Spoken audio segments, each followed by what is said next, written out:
Olá, ouvinte, seja muito bem-vindo e bem-vinda a mais um Petrocast, o podcast do Sindicato dos Petroleiros de São José dos Campos e região. No episódio de hoje, vamos falar das eleições municipais. Será no próximo dia 6 de outubro o primeiro turno da maior eleição municipal de todos os tempos.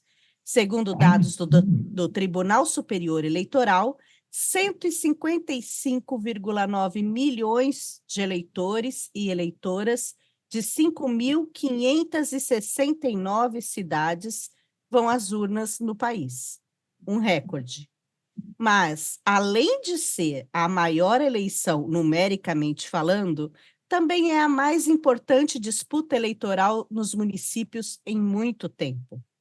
Afinal, o que está em jogo nessas eleições vai além do poder local nas cidades brasileiras. É muito mais que isso.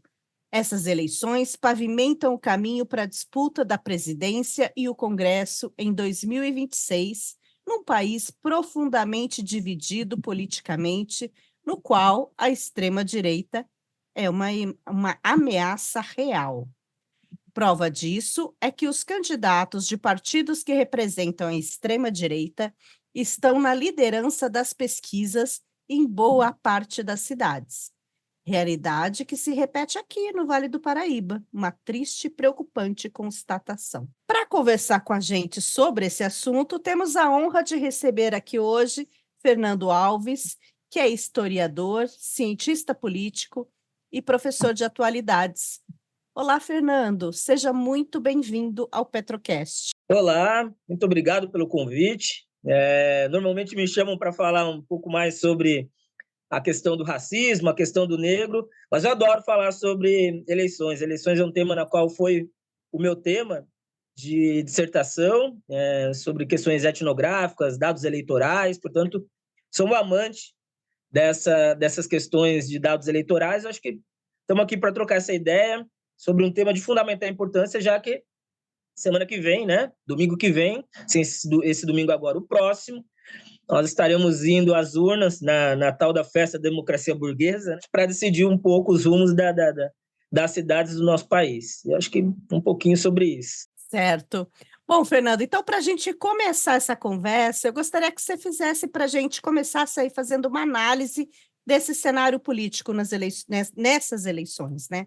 O que eu tenho notado é que a polarização esquerda-direita que tivemos nas últimas eleições presidenciais perdeu força nos municípios. Tanto na capital quanto em muitas outras cidades, o que temos visto, inclusive aqui na nossa região, no Vale do Paraíba, é que os candidatos que lideram as pesquisas, né, são, em grande maioria, da extrema-direita, ou seja, aliados do bolsonarismo. Por que é que isso está acontecendo, Fernando? Bom, vamos lá. Aí me permita fazer uma provocação para o público que vai nos ouvir, né? Eu, particularmente, não gosto muito desse conceito de polarização. Acho que ela é muito da hora para a narrativa, né? Mas eu acho que nos últimos anos, a ideia de que há uma polarização na cena política institucional brasileira, da forma como ela tem sido disseminada, reproduzida pelos diversos campos, ela significa que as pessoas estão se dividindo em posições radicalmente opostas, sendo que um dos polos só emergiu e se fortaleceu institucionalmente com a extrema-direita. A extrema-esquerda ela não tem espaço na democracia institucional. Portanto, quando se fala polarização, se pressupõe uma extrema-direita e uma extrema-esquerda. E nesse inteirinho, uma centro-direita, uma centro-esquerda, que é o que eu considero o Partido dos Trabalhadores hoje, né, flutuando nesse meio aí.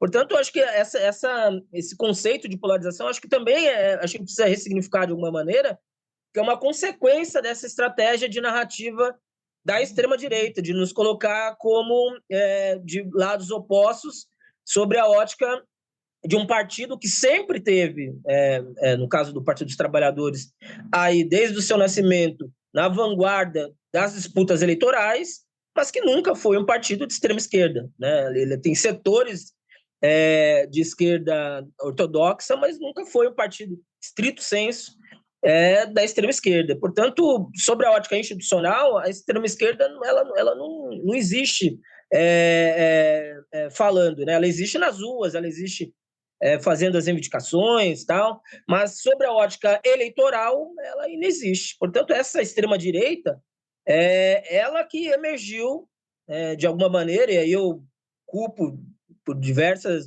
motivos o próprio PSDB, que foi um partido que sempre rivalizou com o PT sobre o campo da democracia. Porém, em 2014, eles resolveram fazer a ruptura institucional ao solicitar contagem de votos numa eleição que foi nítida e notória a eleição da presidente Dilma. Então, acho que ignorar esse conteúdo histórico desses termos, dessas narrativas, é importante para as nossas lutas políticas também. E aí, me permita só um parênteses, acho que essa disputa que constitui esquerda e direita é pela definição da natureza da participação dos indivíduos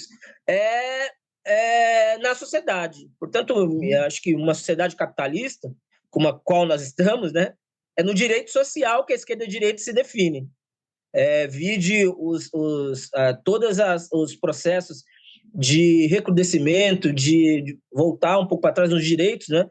Vocês que são do sindicato dos petroleiros sentiram na pele a forma como foi a reforma trabalhista, a reforma da Previdência, assim como todos os demais trabalhadores da classe trabalhadora, né? Então, acho que a esquerda considera que esses direitos são insuficientes e, por isso, querem também colocar limite ao poder dos proprietários, né? Desmercatorizar a sobrevivência das pessoas. Acho que essa uberização da vida, acho que é um tema para a gente trazer à tona sempre.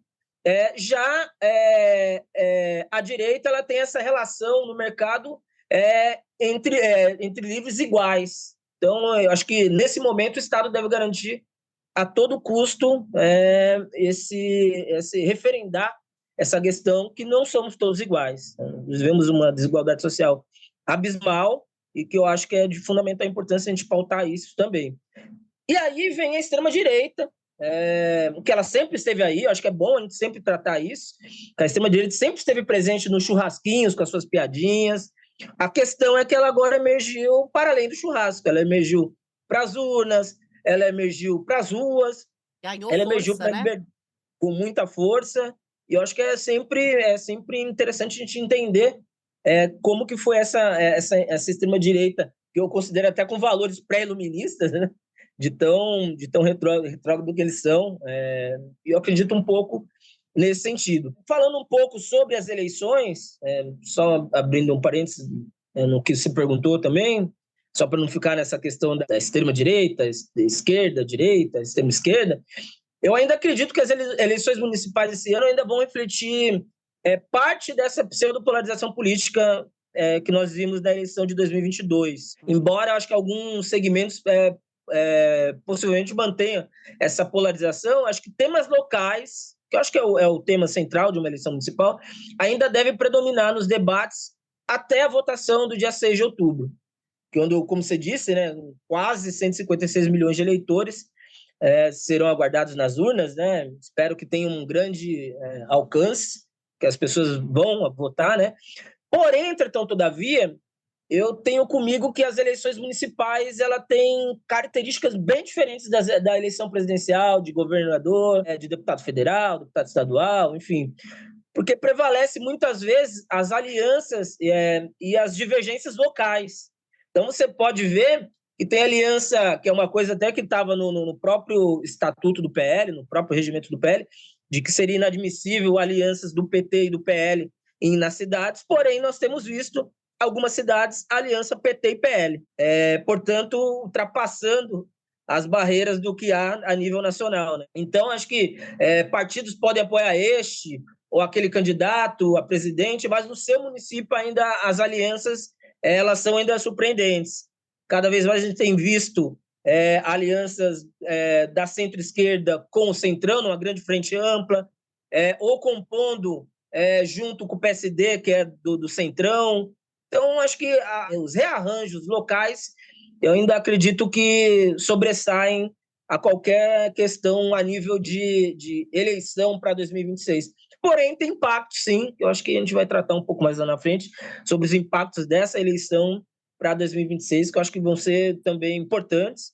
mas eu acredito que fazer essa primeira introdução sobre a diferença de uma eleição municipal e as suas relações locais, acho que é bom para a gente colocar o cenário de uma maneira um pouco mais abrangente, enfim. Certo. Bom, o que a gente tem visto, como eu já mencionei aqui, é esses candidatos da extrema-direita muito bem colocados nas pesquisas, né? Na grande maioria das cidades onde a gente tem acompanhado, na capital, nas cidades aqui do Vale, isso se repete e tal. Caso se confirme o que vem se desenhando, que é a vitória da extrema-direita no comando de grande parte das cidades brasileiras, explica para a gente de que forma isso pode afetar as eleições de 2026, Fernando? Sim, primeiro concordo com essa tua fala e eu acho que já vou adiantar, eu acredito que ela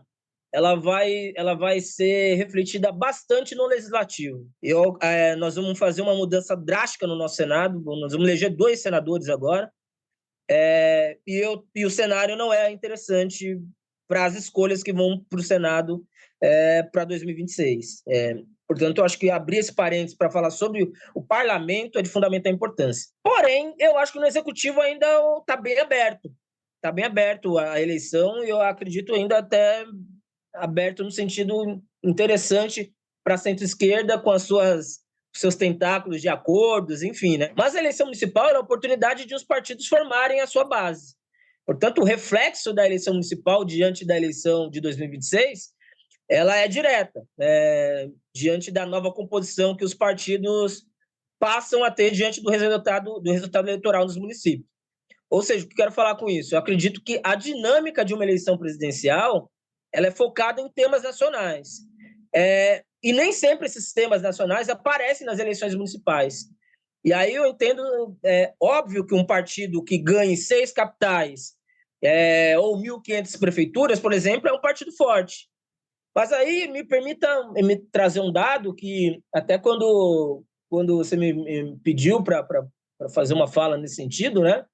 E aí eu estava pesquisando num artigo que eu tinha escrito, que é falar um pouco sobre o Partido dos Trabalhadores, que é um partido que é de centro-esquerda, mas que é o que tem uma abrangência, uma capilaridade geográfica, institucional, perante as eleições. O máximo de prefeituras que o PT teve ao longo da sua história foram 600, um pouquinho mais de 630 prefeituras, se não me engano, 632 prefeituras. Foi na eleição de 2012, ou seja, nós elegemos a Dilma, nós passamos o governo dos dois, do governo Lula, elegemos a Dilma, em 2012 teve uma eleição.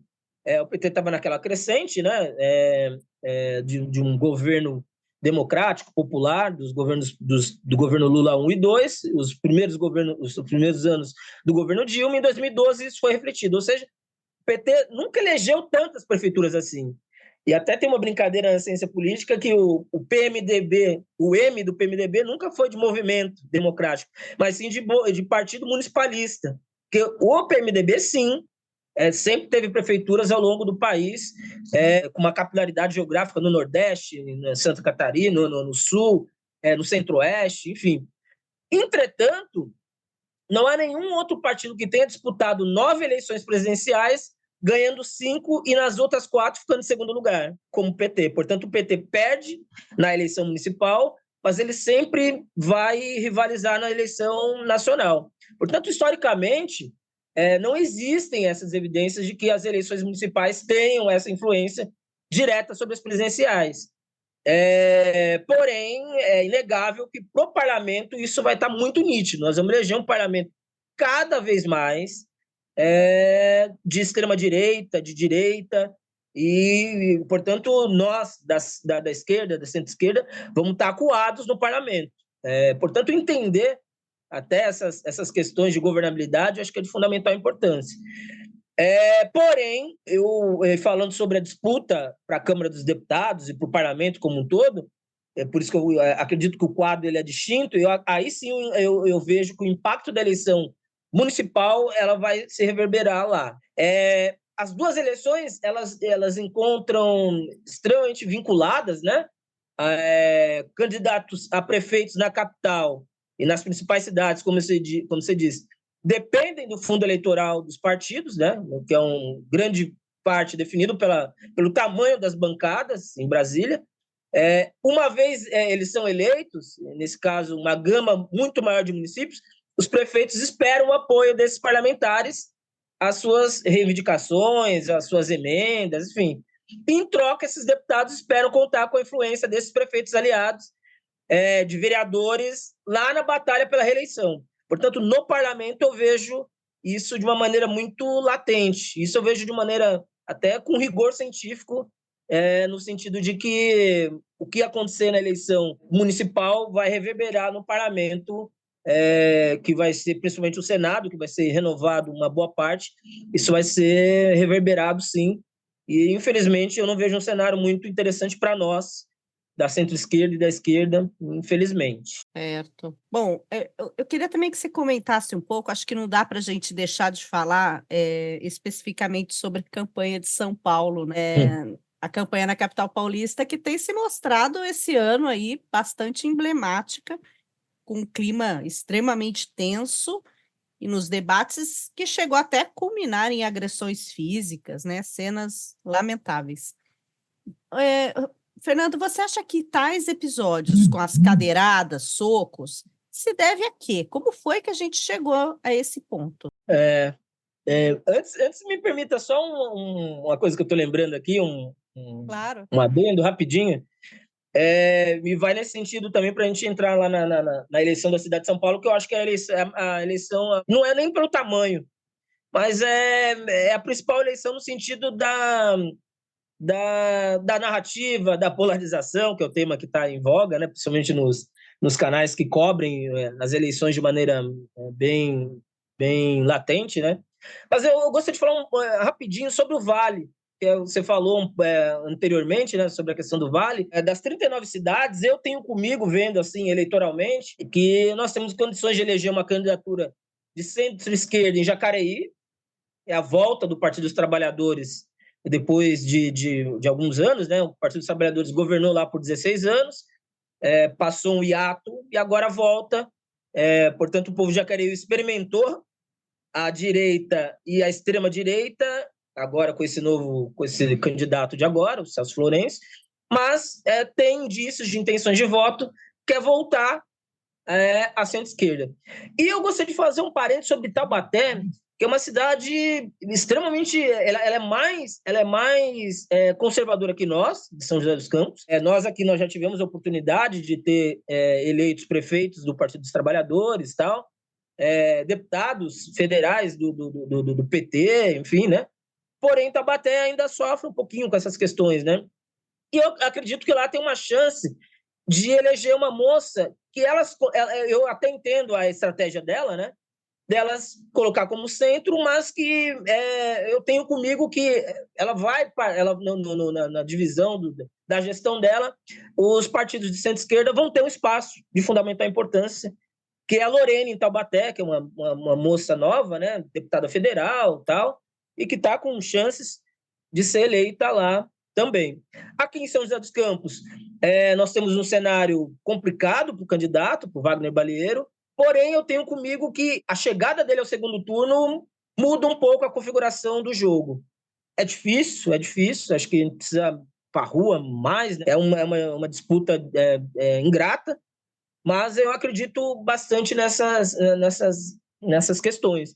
E para o parlamento, eu acredito que vai ser de extrema importância as candidaturas, a possibilidade de 3, 4 candidaturas a vereador aqui em São José dos Campos serem eleitas, uma pelo Partido dos Trabalhadores lá em Cachoeira Paulista, que é a Thalita, uma moça jovem, que já é vereadora e que está aí no páreo novamente. E eu acho que em Jacareí isso vai ser referendado também, por causa da majoritária, né? Vão ter candidatos da esquerda ou da centro-esquerda no parlamento. Eu acho que isso também é de fundamental importância para a gente trazer isso à tona da representatividade do nosso campo nesse parlamento e nessas prefeituras que possam vir a acontecer. E agora falando sobre a eleição de São Paulo, que eu acho que é a coisa mais louca, que nunca antes na história desse país, né? Nós vimos algo nessa magnitude. É uma cidade com 10 milhões de eleitores, uma oportunidade para políticos aventureiros, como o rapazinho aí, o Pablo Marçal, né? Mas eu acredito ainda que ele não consegue ainda tomar o lugar das duas grandes forças que têm dominado as eleições paulistanas desde 88, que é composto por uma centro-esquerda e uma centro-direita, que hoje, eu acho que é bom a gente abrir parênteses, não é mais a centro-direita de outrora. Hoje é uma centro-direita que caminha e está ao lado, e quando não é, a extrema-direita. Portanto, o Ricardo Nunes não é uma pessoa de centro-direita. Ele já mudou para a extrema-direita há um bom tempo. Isso são sinais assim cada vez mais emblemáticos sobre falas, enfim, dele. E me permita fazer um parênteses, uma fala sobre o Pablo Marçal em si. Eu acho que, historicamente, São Paulo, a cidade de São Paulo, sempre teve fenômenos de candidatos midiáticos, de rede social ou de canal, enfim. Não sei se vocês lembram, mas tinha a Soaninha Francini, era uma pessoa, até ela flertou bastante com o campo progressista, né? Mas que foi VJ da MTV, tentou em 2008, 2012, teve uma performance até interessante, acho que com 4% nessas eleições. Nós tivemos o Russomano, quem não lembra do Russomano, que sempre saía ganhando, e mais era o tal do chamado cavalo paraguaio, né? Como é o da Atena, normalmente, mas que terminou em 2012 com cerca de 21%, depois de ter liderado as pesquisas até a véspera da eleição. E agora nós temos o Pablo Marçal. Acho que o da Atena também é outra pessoa, enfim. Mas, à luz da série histórica, nenhum deles conseguiu ir ao segundo turno, seja o Celso Russomano, e eu acredito que cada vez mais, com o que tem acontecido nessa reta final da eleição, pelas intenções de voto, nós estamos vendo o Marçal dando uma desidratada, uma pequena desidratada, mas uma desidratada. Que eu tenho comigo que, como vai ser uma eleição decidida por poucos pontos, muito acirrada, qualquer desidratada, qualquer besteira que ele faça é de fundamental importância para a disputa política mesmo, para a disputa eleitoral que está sendo posta. Agora, é nítido que essas eleições ela trazem uma novidade como uma força bruta, e aí a gente pode até discorrer um pouco sobre o machismo, né? Que aconteceu lá com o Collor lá atrás, quando ele dizia que tinha aquilo lá roxo, né? Mas que beira o Marçal agora com esse monte de fala misógina, racista, machista, enfim. Então, esses candidatos eles sempre tiveram na nossa pauta. E aí a gente pode lembrar de alguns, o Emael, o democrata, né? Cristão, tá? O Levi Fidelis, a doutora Vani, que era filha do Enéas, enfim, o cara do Peroba neles. Portanto, esses personagens sempre tiveram número. O problema é que eles nunca tiveram o número de votos que o Marçal está tendo. Eu acho que esse é o fenômeno. Queira ou não, hoje, o Marçal é o maior ganhador dessas eleições. Seja sobre o aspecto dele estar pautando a eleição de alguma maneira, seja sobre o aspecto comercial dele. Acho que nós vamos observar, acabando o primeiro turno, quando ele não estiver no segundo turno, vão vir pesquisas, vão ver uma série de questões avaliando como a marca da empresa dele cresceu. E eu acredito bastante nessa questão. A única exceção de um midiático que nós tivemos foi o Dória, que é um cara midiático, que sempre trabalhou atrás das televisões, mas que foi eleito no primeiro turno. Eu acho que isso é importante também dizer. Um outro aspecto sobre a eleição de São Paulo, a centro-esquerda ela sempre foi liderada pelo PT, por 7 eleições consecutivas. Agora chegou o momento de ceder o lugar para o Boulos, né, que é do PSOL, nessas duas últimas. Portanto, essa força da extrema-direita ela foi inicialmente liderada pelo malufismo e foi sucedido, extrema-direita, sucedido pelo PSDB. No caso do Maluf, teve o Pita, teve o Serra, teve o Kassab, teve o Dória, aí teve o Bruno Covas. Porém, a esquerda nunca se reelegeu na cidade e eu tenho comigo que ela parece mais vocacionada a ganhar eleições quando está na oposição. Portanto, quando nós estivemos sempre liderando, quando nós estivemos governando, nós perdíamos a reeleição. Agora não. Agora nós estamos na oposição há um bom tempo. Eu creio que o número expressivo de votos que o Bolo teve como deputado federal não é para ser jogado fora, é um número de fundamental importância. A vitória do Lula na cidade de São Paulo é de fundamental importância. E eu acho que essa centro-esquerda ela nunca conseguiu, embora constante e homogênea, assim, no sentido de estar sempre disputando, ela nunca conseguiu mais de 36% dos votos em primeiro turno. Por isso que eu também acho que a escolha da Marta, eu acho que a gente pode ter vários poréns, entretanto, todavias com a Marta, né, por causa na época do golpe contra a presidente Dilma, mas eu tenho comigo que foi extremamente feliz a escolha dela como vice, porque ela é uma pessoa que ainda, no imaginário do eleitorado paulistano, ainda é considerada uma das melhores prefeitas da cidade, a pessoa que criou o CELS, o bilhete único, enfim. Então, eu acredito muito nessa junção de questões. E aí, eu tenho comigo também que é sempre bom acreditar em sorte, em algumas questões de numerologia, mas de 12 em 12 anos a esquerda sempre vence as eleições de São Paulo. Venceu em 88 com a Erundina, venceu em 2000 com a Marta, venceu em 2012 com a Haddad e, passados 12 anos, 2024, pode ser agora o nosso momento. Então, acho que vai ser um cenário para o segundo turno. Eu acredito que tem pelas intenções de voto, vai ter o segundo turno, né?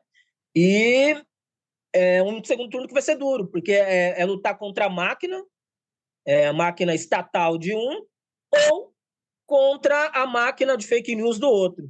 Mas eu tenho comigo que nós estaremos no segundo turno e a disputa política vai estar nas ruas, vai estar nos debates e vai estar nas urnas, e eu tenho comigo que o Boulos vai prosperar nessa daí. E acho que São Paulo merece uma cidade um pouco mais humanizada em todos os sentidos, né? Com toda a certeza. Vamos ver.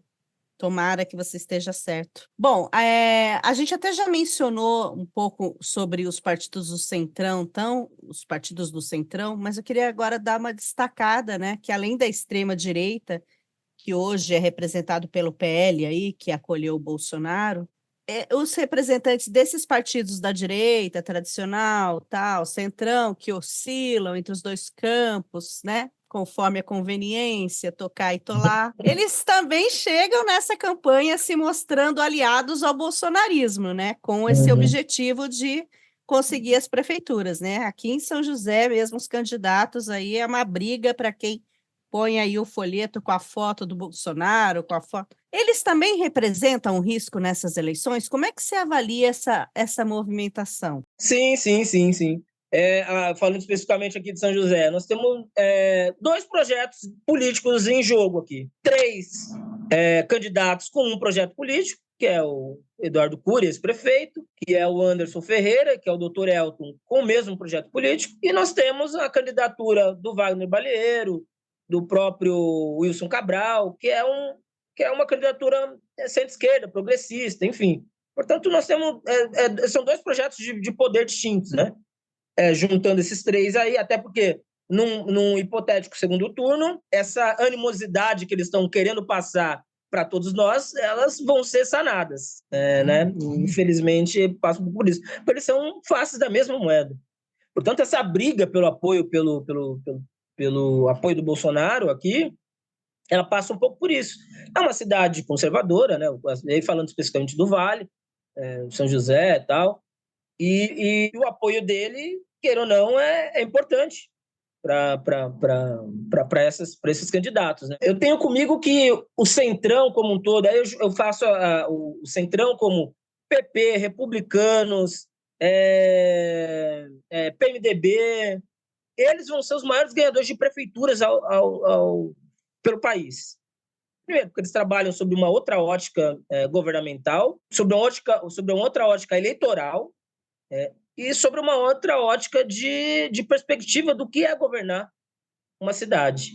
Então, eu tenho comigo que eles vão ser os maiores ganhadores nessas eleições municipais. Portanto, o risco, o impacto deles nas vitórias nas cidades é tremenda. Porém, entretanto, eu tenho comigo que essas questões elas vão ser superadas, como eu disse no primeiro bloco, na eleição presidencial.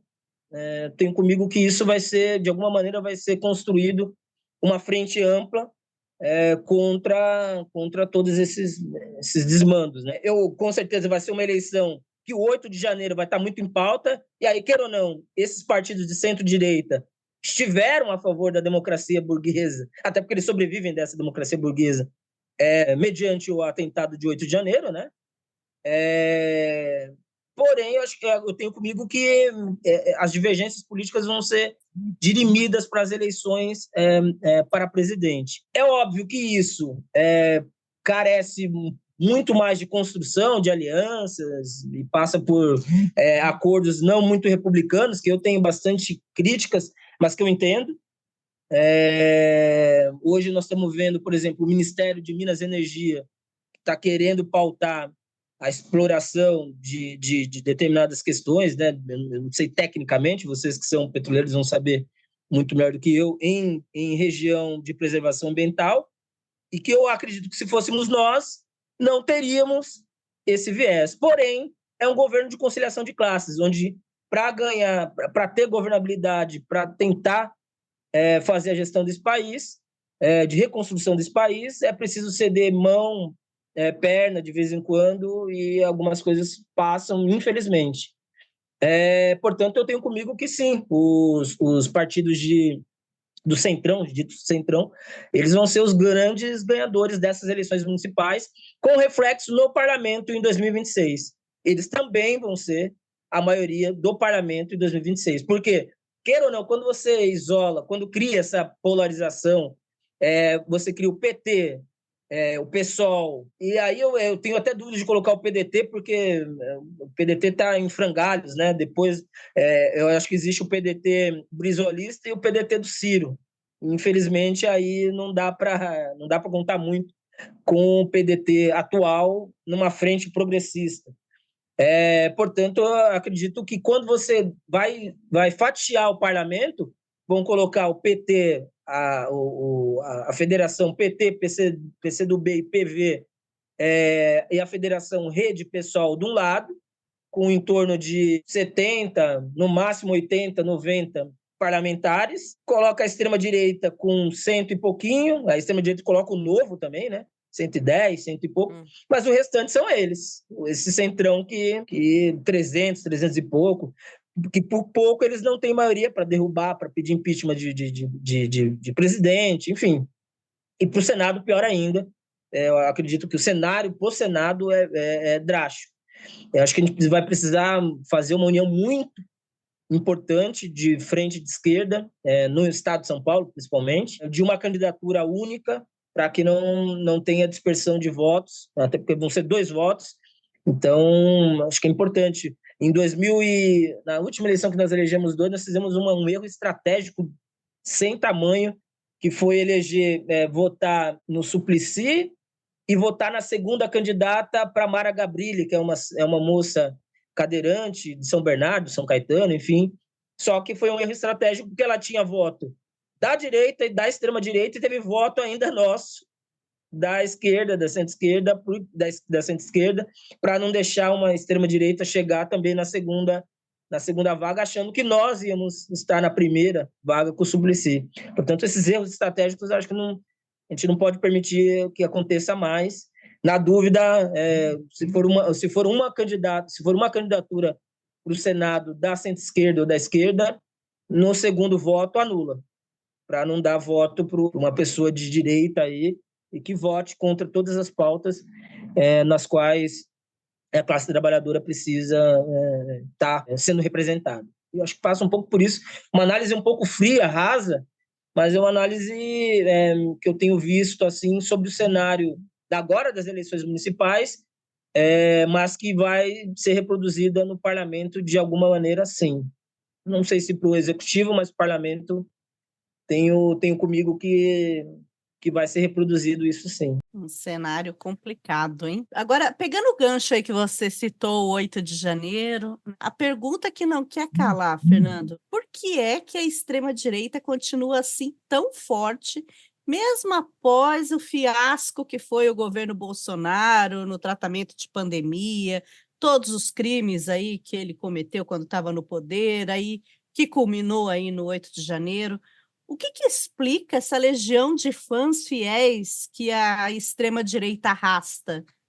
Tem alguma explicação? Dá para a gente explicar isso? É complicado, mas eu vou citar um, que é um assunto bem complexo, bem profundo, né? Mas eu vou citar um deles. Durante essa eleição de agora, eles foram nossos parceiros por um motivo, porque o Bolsonaro cortou boa parte da subvenção deles, que é a Rede Globo de televisão. E aí eles se tornaram nosso aliado, e é nosso aliado pontual, tá? Foi nosso aliado lá na eleição, sobre o aspecto de colocar essa questão em voga, né? Porém, eles vão ser sempre nossos adversários. Como o Brizola falava, se a Globo está de um lado, eu vou estar do outro. Eles fizeram isso em 89, com o Lula, com aquela na eleição contra o Collor. Fizeram isso, quem não lembra das manifestações golpistas que eles fizeram, que foi feito na Avenida Paulista, na qual eles passavam um programa de manhã chamado Globo Esporte. Por vários domingos não teve esse programa, para passar ao vivo as manifestações golpistas daquela hora, né, de outrora. A Lava Jato veio, quem não lembra das entrevistas homéricas do grupo da Lava Jato, né, passando ao vivo, né, em TV aberta, na Globo News, na Rádio CBN, enfim. E depois do golpe, tudo que foi feito para que fosse trazido à tona uma pauta neoliberal que ferrasse com a classe trabalhadora de todas as maneiras que passavam por eles. Isso criou uma questão na cabeça das pessoas chamada antipetismo, que é uma coisa muito louca, que são pessoas que ascenderam durante os governos democráticos e populares do Partido dos Trabalhadores, mas que hoje não aceitam ver o Partido dos Trabalhadores governando nem a pau. Ou seja, são pessoas que tiveram acesso ao ProUni, ao FIES, a Minha Casa Minha Vida, a linha branca de eletrodoméstico, a carro, a apartamento, enfim, a viajar de avião, né? Porém, existe aí tem por trás disso uma questão de classe, que é fundamental de tratar também sobre essa ótica, de que a pessoa, quando ascende, ela tende a não se reconhecer como tal, ou seja, a pessoa está muito mais próxima da extrema pobreza, mas ela se vê muito mais próxima do 1%, só porque tem um Renegade e um apartamento dividido em 900 vezes do Minha Casa Minha Dívida, né? Todo esse fenômeno, esse antipetismo que foi criado, mais toda essa avalanche que houve durante todo esse processo, criou algo que abriu uma brecha para que a extrema-direita se apropriasse desse espaço. Quem não se lembra de um dado momento que o Bolsonaro ele participava do programa da Luciana Gimenez, no Super Pop, não sei se todo mundo lembra, fazendo um programa que passava segundas-feiras que era nada com nada, era um programa que falava sobre cura gay, aí trazia um pastor, o Bolsonaro, um homossexual, e eles ficavam falando aquele monte de asneira e tal. Essa participação do Bolsonaro na mídia também foi importante, no CQC. Portanto, a mídia, ela foi, em boa parte, ela foi partícipe dessa extrema-direita crescente. Para além disso, acho que é bom a gente sempre pontuar, as Forças Armadas sempre foi de extrema-direita. Infelizmente, historicamente, nós tivemos uma transição transada, ou seja, houve uma anistia na qual eles deveriam, assim como a Argentina fez, assim como o Chile fez, eles deveriam estar atrás das grades, pelo que eles fizeram durante a ditadura militar. Porém, nós fizemos uma escolha naquele dado momento, que era uma transição transada, ou seja, um processo de redemocratização. Vocês se afastam agora, vamos eleger de maneira direta, porém eles nunca foram presos. E isso eles sempre ficaram nos quartéis, né, criando essa questão. Tanto que o 8 de janeiro, as pessoas iam para frente dos quartéis pedindo ajuda para eles. Eles sabiam, graças a alguém, não sei, ao Ser Supremo, uma parte da elite das Forças Armadas, e da elite, quando eu falo hoje da ativa, eles não são partícipes desse ato golpista. quem eram os mais velhos, né? Pessoas que estão na ativa, mas são mais velhos, né? Esses mais novos que estão chegando e tal, eles sabem o que aconteceram lá, eles não participaram da ditadura militar, eles escolheram ser militares. E acho que é bom também de falar sobre os militares, porque nós tivemos já militares de suma importância, que tinham uma ideia progressista, e o Marechal Lott é um deles, que, participou ativamente de várias questões, e para não colocar todo mundo no mesmo caldo. 90% deles são. Porém, existe um 10% que deu, acho que, aquela segurada, para que não acontecesse algo pior do que estava sendo planejado, do que estava sendo arquitetado de maneira sorrateira, a minuta do golpe, querendo instituir o poder moderador. Não existe poder moderador na nossa Constituição.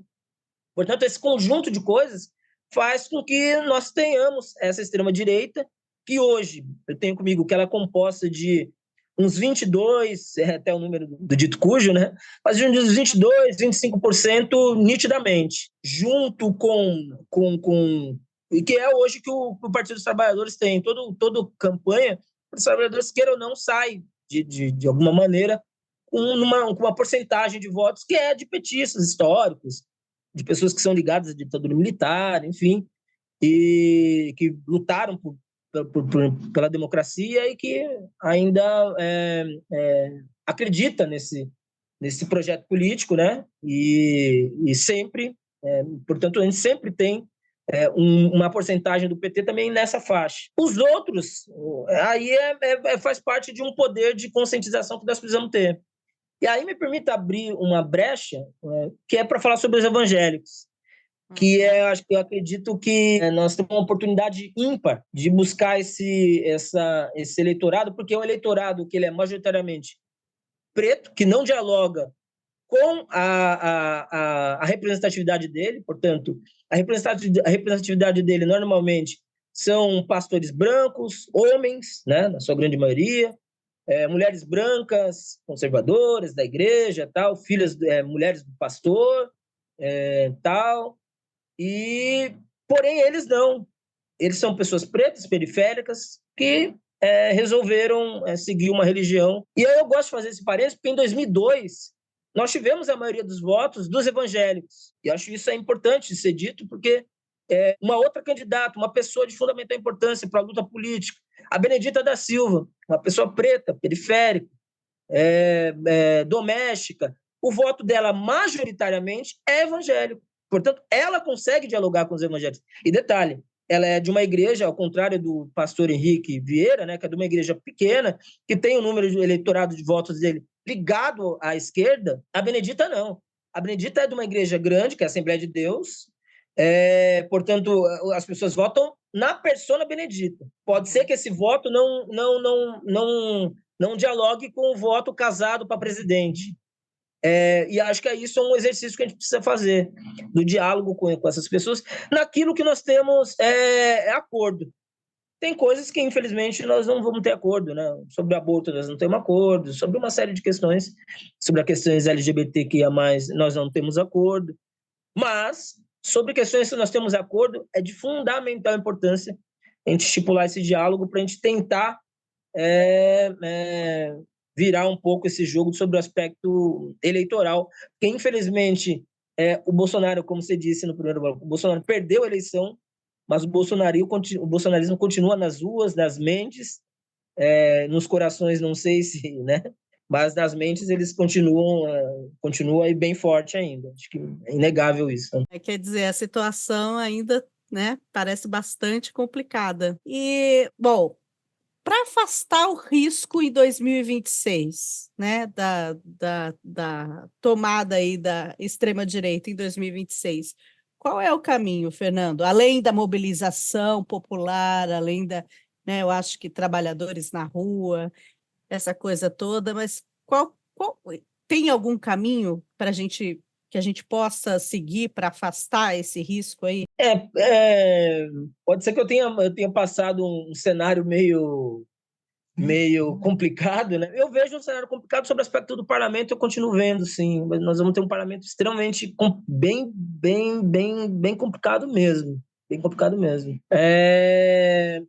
E eu tenho comigo que, como a gente vive esse período marcado pelo ódio e pela violência, né?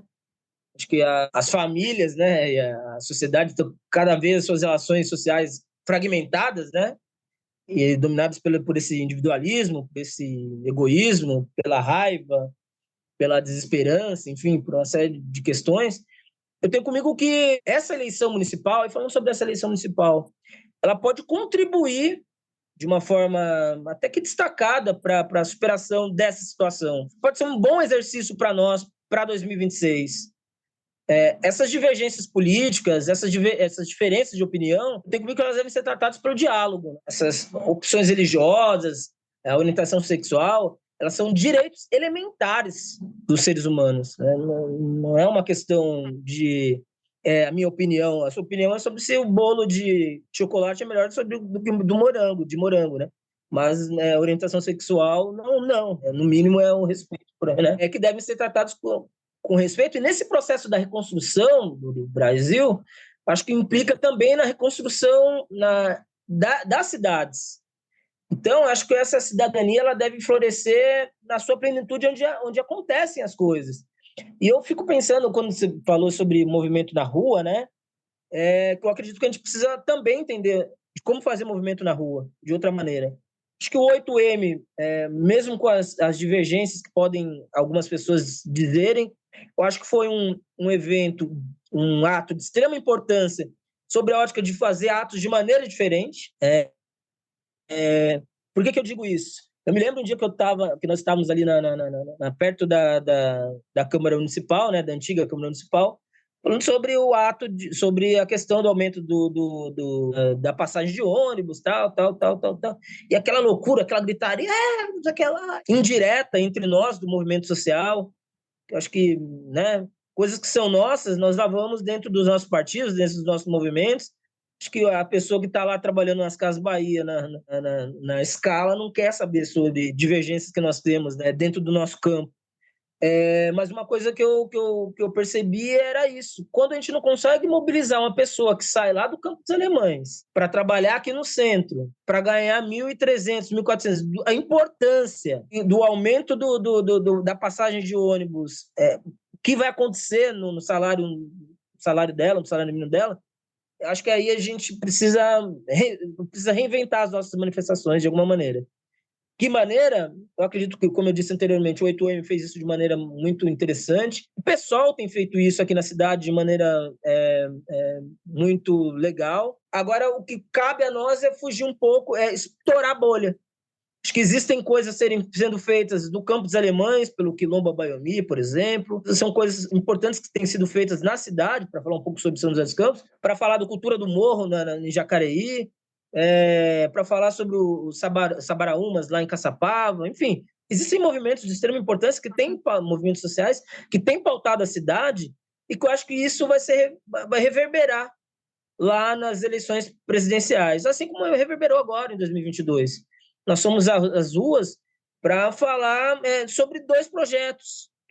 Um projeto de morte e outro projeto de reconstrução, de tentativa de reconstrução, tá, gente?